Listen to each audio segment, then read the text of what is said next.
ശശിനാരായണൻ ചേരുന്നു. ശശിനാരായണൻ, റാന്നിയിലെ സാഹചര്യമാണെന്ന് തോന്നുന്നു ഏറ്റവും ഭീകരമല്ലേ?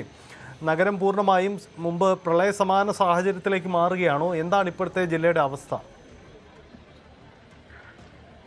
സജിത്ത, ഈ മഴയുടെ ശക്തമായതിനെ തുടർന്ന് ഏറ്റവും കൂടുതൽ ദുരിതം റാന്നിയിലും ആറന്മുളയിലുമാണ് എന്ന് നമുക്ക് പറയേണ്ടി വരും. ഇന്നലെ രാത്രി പെയ്ത കനത്ത മഴയിൽ വലിയ രീതിയിലുള്ള വെള്ളമാണ് ഈ പുഴയിലൂടെ ഒഴുകി വരികയും ഒപ്പം റാന്നി ടൗണ് പൂർണ്ണമായും മുങ്ങുന്ന അവസ്ഥയിലേക്ക് വന്നു. അതുകൊണ്ട് തന്നെ കടകമ്പോളങ്ങൾ പൂർണ്ണമായും വെള്ളത്തിനടിയിലാണ്. ഒരു തരത്തിലും ഗതാഗത സൗകര്യം നടക്കാൻ കഴിയാത്ത അവസ്ഥ, വൈദ്യുതി ബന്ധം പൂർണ്ണമായും വിച്ഛേദിക്കപ്പെട്ട അവസ്ഥ, അത്തരം പോസ്റ്റുകളൊക്കെ തകരാറിലായ കാര്യം, വാഹനങ്ങൾ പൂർണ്ണമായും വെള്ളത്തിനടിയിലായ സാഹചര്യമുണ്ട്. തുണിക്കടകള്, അതുപോലെ തന്നെ വർക്ക്ഷോപ്പുകള്, അതുപോലെ ബാങ്കുകൾ അടക്കമുള്ള താഴെ നിരയിലുള്ള കെട്ടിടങ്ങളുടെ താഴത്തെ നിരയുള്ള അവിടെ വെള്ളം കയറിയ അവസ്ഥയാണ്. എന്തായാലും ആളുകളെ ഇവിടെ വീടുകളിലും ഈ വ്യാപാര സ്ഥാപനങ്ങളിലുള്ള ആളുകളെയൊക്കെ ഈ കുട്ടവഞ്ചിയിലും ഡിങ്കി ബോട്ടുകളിലുമാണ് പിന്നീട് രക്ഷപ്പെടുത്തി സുരക്ഷിത സ്ഥാനത്തേക്ക് ഫയർഫോഴ്സിന്റെയും അതുപോലെ നാട്ടുകാരുടെയും സന്നദ്ധ പ്രവർത്തന നേതൃത്വം നടന്നിട്ടുള്ളത്. എന്തായാലും വെള്ളം ഈ പമ്പാ നദിയിൽ ഉയർന്നതുകൂടിയാണ് റാന്നിയിലെ ഈ ഇട്ടിയപ്പാറ, ഒപ്പം ഈ വലിയ പാലത്തിന്റെയൊക്കെ സമയം വളരെ ഇട്ടിയപ്പാറ മുതൽ ഈ വലിയ പാലത്തിന്റെ അവിടെ വരെയുള്ള സ്ഥലങ്ങൾ പൂർണ്ണമായും മുങ്ങിയ അവസ്ഥയാണ്. ഒരാൾ പൊക്കമൊക്കെ വെള്ളത്തിന് റോഡിൽ തന്നെ ഉണ്ട്. അത്തരത്തിൽ ആളുകൾ വലിയ രീതിയിലുള്ള ദുരിതമാണ് റാന്നിയിൽ അനുഭവിക്കുന്നത്. അതുകൊണ്ട് തന്നെ വെള്ളം നേരിയ തോതിൽ ഇറങ്ങുന്നുണ്ടെങ്കിലും വലിയ രീതിയിൽ വെള്ളം ഈ കിഴക്കൻ മലയോര മേഖലയിൽ നിന്ന് അവിടെ എത്തുന്നുണ്ട്, പമ്പയാറ്റി എത്തുന്നുണ്ടെന്നാണ് നമുക്ക് അറിയാൻ കഴിയുന്നത്. കാരണം കിഴക്കൻ മലയോര മേഖലയിൽ അതിശക്തമായ മഴ പെയ്യുകയാണ്. അതുകൊണ്ട് തന്നെ വനത്തിൽ നിന്നുള്ള വെള്ളം നദികളിൽ എത്തുന്നതുകൊണ്ട് നദിയിലെ ജലനിരപ്പ് ക്രമാതീതമായി വരികയാണ്. അതിന്റെ അടിസ്ഥാനത്തിൽ ആറന്മുളയിലെ പല സ്ഥലങ്ങളിലും വെള്ളം കയറിയ അവസ്ഥയുണ്ട്. കോഴഞ്ചേരി, മേലുകര തുടങ്ങിയ സ്ഥലങ്ങളിലെല്ലാം വെള്ളം കയറിയ 48ഓളം കുടുംബങ്ങൾ ഈ പ്രദേശങ്ങളിൽ കുടുങ്ങിക്കിടക്കുകയും ചെയ്ത് അവരെ MLA-യുടെ നേതൃത്വത്തിൽ വള്ളം ഈ പറഞ്ഞ കുട്ടവഞ്ചി അതുപോലെ ഡെങ്കി ബോട്ടുകളിലൊക്കെ വീടുകളിൽ ചെന്ന് തിരിച്ച് ക്യാമ്പുകളിലേക്ക് എത്തിക്കുന്ന ഒരു സാഹചര്യം നിലനിൽക്കുന്നു. ഈ കൂടുതലും ഈ ആളുകൾ വെള്ളക്കെട്ട് രൂക്ഷമായ തുടർന്ന് പുറത്തിറങ്ങാൻ കഴിയാത്ത അവസ്ഥയിലും വീട് മുങ്ങിയ സാഹചര്യമുണ്ട്. അതുകൊണ്ട് തന്നെ അവരെ സുരക്ഷിത സ്ഥാനങ്ങളിലേക്ക് മാറ്റുന്ന നടപടികളാണ് ആറന്മുളയിലും ഈ റാന്നിയിലുമൊക്കെ പ്രധാനമായി നടക്കുന്നത്. 2 ക്യാമ്പുകൾ കോഴഞ്ചേരി ഇതിനകം തുറന്നിട്ടുണ്ട്. ദുരിതാശ്വാസ പ്രവർത്തനങ്ങൾക്ക് സജീവമാണ്. പക്ഷേ ഈ അച്ചൻകോൽ, പമ്പ, മണിമലയാറ്, ഒപ്പം കക്കാട്ടാറ് തുടങ്ങിയതിലൊക്കെ ജലനിരപ്പ് കൂടുതൽ ഉയരുന്ന ഒരു സാഹചര്യമുണ്ട്. അത് പ്രധാനമായും വനങ്ങ മേഖലകളിൽ ചെറിയ ഉരുൾപൊട്ടൽ, മണ്ണിടിച്ചിൽ, അത് ഉരുൾപൊട്ടലിന് സമാനമായ മലയിടിച്ചിൽ ഉണ്ടായിട്ടുണ്ട്. അവിടങ്ങളിലൊക്കെ വെള്ളം ഒഴുകിയെത്തുന്നതാണ് ഇത്തരത്തിൽ നദികളിൽ വെള്ളം ഉയരാൻ കാരണം. അവിടെ അത്തരത്തിലുള്ള അപകടകരമായ സാഹചര്യങ്ങൾ നിലനിൽക്കുന്നു എന്നുള്ളതാണ് നമുക്ക് മനസ്സിലാക്കാൻ കഴിയുന്നത്. അതുകൊണ്ട് തന്നെ ജാഗ്രത തുടരുകയാണ്. ആളപായം ഇതുവരെ ഉണ്ടായിട്ടില്ല. ജാഗ്രത തുടരുമെന്നാണ് ജില്ലാ ഭരണകൂടം നിർദ്ദേശിച്ചിട്ടുള്ളത്. കോന്നി, കൊക്കാത്തോട്ടിൽ, നെല്ലിക്കപ്പാറയിൽ ഉരുൾപൊട്ടിയ സാഹചര്യമുണ്ട്. അതുപോലെ തന്നെ ചിറ്റാർ, സീതത്തോട്, ഈ തൂമ്പാക്കുളത്ത് ഇതേപോലെ ഉരുൾപൊട്ടിയ ഒരു സാഹചര്യമുണ്ട്. അങ്ങനെ രാത്രിയിൽ അങ്ങനെ അത്തരത്തിലുള്ള ചില മണ്ണിടിച്ചുകളും ചെറിയ രീതിയിലുള്ള ഉരുൾപൊട്ടലുകളൊക്കെ ഉണ്ടായിട്ടുണ്ട്. പക്ഷേ അത്യാഹിതങ്ങളോ മറ്റു അപകടങ്ങളോ ഇതുവരെ ഉണ്ടായിട്ടില്ല. പക്ഷേ നേരത്തെയുള്ള മുന്നറിയിപ്പ് അതുകൊണ്ട് ലഭിച്ചുകൊണ്ട് തന്നെ ആളുകൾ ജാഗ്രത പാലിച്ചിരുന്നു, അല്ലെങ്കിൽ മാറി താമസിക്കും, അപകടകരമായ സ്ഥലത്ത് മാറി താമസിക്കുന്ന സാഹചര്യമുണ്ട്. അതുകൊണ്ടൊക്കെയാണ് അത്തരമൊരു അപകടം ഉണ്ടാകാതിരുന്നതാണ് നമുക്ക് മനസ്സിലാക്കാൻ കഴിയുന്നത്. എന്തായാലും വരും മണിക്കൂറുകളിൽ മഴ ഉണ്ടാകാനാണ്, മഴ വളരെ ശക്തി പ്രാപിക്കാനാണ് സാധ്യത എന്നാണ് അറിയാൻ കഴിയുന്നത്. അതുകൊണ്ട് തന്നെ ജലനിരപ്പ് ഉയർന്നാൽ, ഒരുപക്ഷേ പമ്പയിൽ ജലനിരപ്പ് ഉയർന്നാൽ അത് താഴെ ആറന്മുളയും ഒപ്പം ചെങ്ങന്നൂരടക്കമുള്ള പ്രദേശങ്ങളിലേക്കാണ് ഏറ്റവും കൂടുതൽ വെള്ളം ഉയരാനുള്ള സാഹചര്യം. അതുകൊണ്ട് തന്നെ താഴ്ന്ന പ്രദേശങ്ങളിൽ, നദീതീരങ്ങളോട് ചേർന്നുള്ള വീടുള്ള പ്രദേശങ്ങളിൽ, നിരപ്പായ സ്ഥലങ്ങളിലൊക്കെ വലിയ രീതിയിൽ വെള്ളക്കെട്ട് രൂപപ്പെടാൻ സാധ്യതയുണ്ട്, വെള്ളം കയറാൻ സാധ്യതയുണ്ട്. ഇവിടങ്ങളിലൊക്കെ ഈ കോഴഞ്ചേരി അടക്കമുള്ള മേഖലകളിലും ഈ ഗതാഗതം വലിയ രീതിയിലുള്ള പ്രതിസന്ധി സൃഷ്ടിച്ചിട്ടുണ്ട്, തടസ്സപ്പെട്ടിട്ടുണ്ട്. പമ്പയിലും സമാനമായ രീതിയിൽ പമ്പയാറ് കടന്നു പോകുന്ന വഴികളിലെല്ലാം ഈ ചെങ്ങന്നൂർ അടക്കമുള്ള മേഖല താഴ്ന്ന പ്രദേശങ്ങളിൽ വെള്ളം കയറിയ സാഹചര്യമുണ്ട്. വൈദ്യുതി ബന്ധം പൂർണ്ണമായും പല സ്ഥലങ്ങളിലും തടസ്സപ്പെട്ട സാഹചര്യമുണ്ട്. വള്ളിക്കോട് തൃപ്പാറ ക്ഷേത്രം അച്ചൻകോലാറിന്റെ തീരത്താണ് പൂർണ്ണമായും മുങ്ങിയ ഒരവസ്ഥയിലേക്ക് വന്നിട്ടുണ്ട്. വലഞ്ചൂഴി ക്ഷേത്രത്തിനും വെള്ളം കയറിയ സാഹചര്യമുണ്ട്. അത്തരത്തിൽ വീടുകളിലും ഈ പറഞ്ഞ സ്ഥലങ്ങളിൽ താഴ്ന്ന പ്രദേശങ്ങളുമാണ് പ്രധാനമായും വെള്ളം കയറിയിട്ടുള്ളത്. 2018 പ്രളയ സാധ്യത കണക്കിലെടുത്തുകൊണ്ട് തന്നെ വലിയ ജാഗ്രത നിർദ്ദേശമുണ്ട്.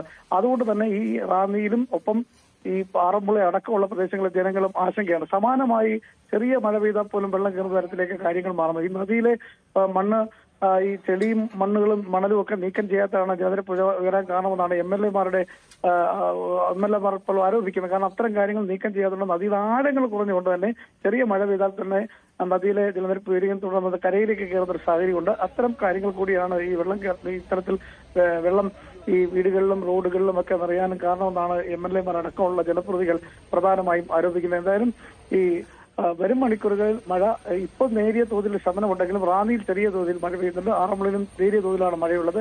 ശക്തമായൊരു മഴ ഇപ്പോൾ ഇല്ല. പക്ഷെ വരും മണിക്കൂറിൽ മഴ പെയ്താൽ ആശങ്കയ്ക്ക് കാരണമാകും. അത് പരിഹരിക്കുക എന്നുള്ളതാണ് പ്രധാനമായ ലക്ഷ്യം. അതിനു മുമ്പ് തന്നെ ഈ വെള്ളത്തിലൊക്കെ ഉൾപ്പെട്ടുള്ള വീടുകളിൽ നിന്നും ആളുകളെ രക്ഷപ്പെടുത്തി അത് സുരക്ഷിതമായ സ്ഥലങ്ങളിൽ എത്തിക്കുന്ന നടപടികളാണ് ഇപ്പോൾ ആറന്മുളയിലും അതുപോലെ തന്നെ റാന്നിയിലും കോന്നി അടക്കമുള്ള മേഖലകളിൽ നടന്നുകൊണ്ടിരിക്കുന്നത്.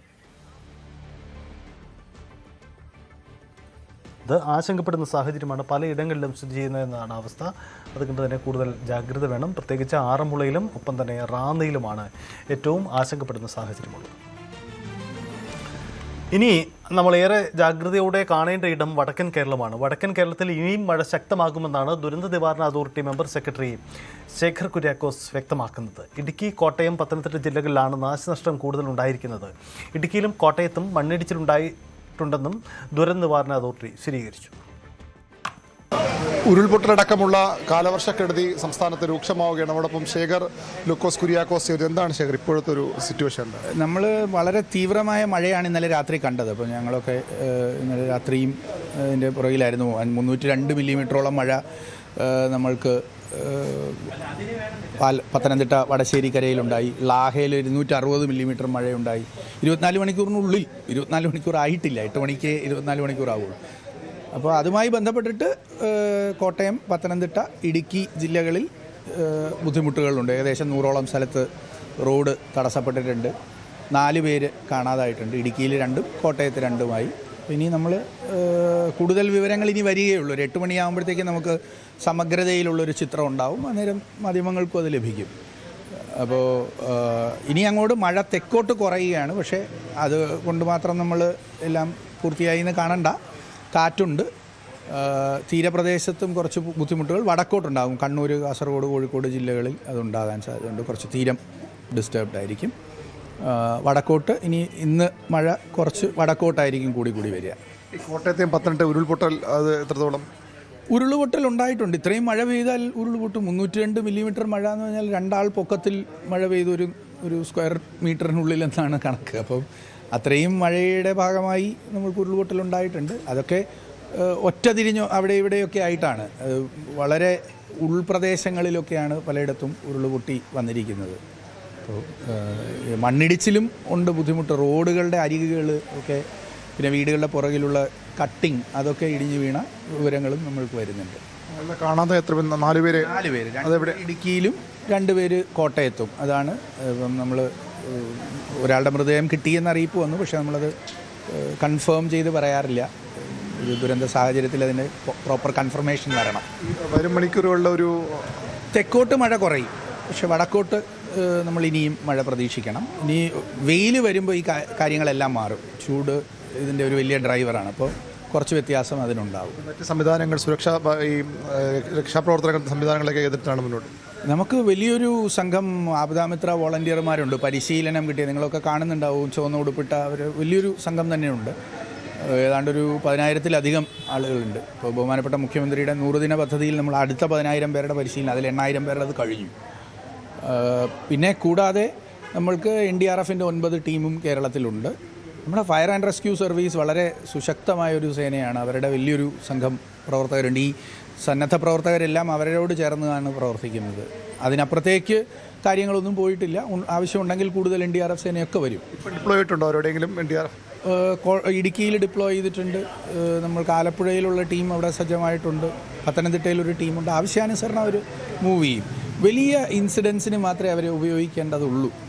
അല്ലാതെ നമ്മൾക്കൊരു ചെറുകിട പ്രശ്നങ്ങളിൽ അവർ ഇടപെടുന്നത് ശരിയല്ല.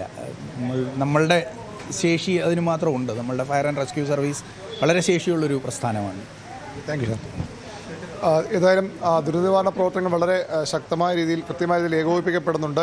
ഇപ്പോൾ ദുരിതനിവാരണ അതോറിറ്റി ആസ്ഥാനത്ത് ഡോക്ടർ ശേഖർ ലൂക്കോസ് കുര്യാക്കോസിൻ്റെ നേതൃത്വത്തിലുള്ള ടീം ഇവിടെ സജ്ജമാണ്. NDRF എല്ലാ സ്ഥലങ്ങളിലും ആവശ്യത്തിന് വിന്യസിക്കാനുള്ള 9 ടീം കേരളത്തിൽ നിലവിലുണ്ട്. അങ്ങനെ എല്ലാ തരത്തിലുമുള്ള സംവിധാനങ്ങൾ ഇപ്പോൾ ഏകോപനത്തിലൂടെ മുന്നോട്ട് പോവുകയാണ്. ഏതായാലും ഇനിയും തെക്കൻ കേരളത്തിൽ മഴ കുറയെങ്കിലും വടക്കൻ കേരളത്തിൽ അത് ശക്തമായ മഴ തന്നെ ഉണ്ടാകുമെന്ന മുന്നറിയിപ്പാണുള്ളത്. ഈ 4 പേരെ ഇപ്പോൾ കാണാനില്ല. അത്തരം കാര്യങ്ങളിലുമൊക്കെ ഇപ്പോൾ രക്ഷാപ്രവർത്തനവും പരിശോധനയും ഒക്കെ നടക്കുകയാണ്. അതാണ്, വടക്കൻ കേരളത്തിലാണ് ഇനി ജാഗ്രത വേണ്ടത്. കാരണം അവിടുത്തെ സാഹചര്യങ്ങൾ, അവിടെ കൂടുതൽ മഴ ശക്തമാകുമെന്ന മുന്നറിയിപ്പാണ് നിലവിലുള്ളത്. കൂടുതൽ വാർത്തകൾക്ക് News 18 Keralam YouTube channel subscribe ചെയ്യുക.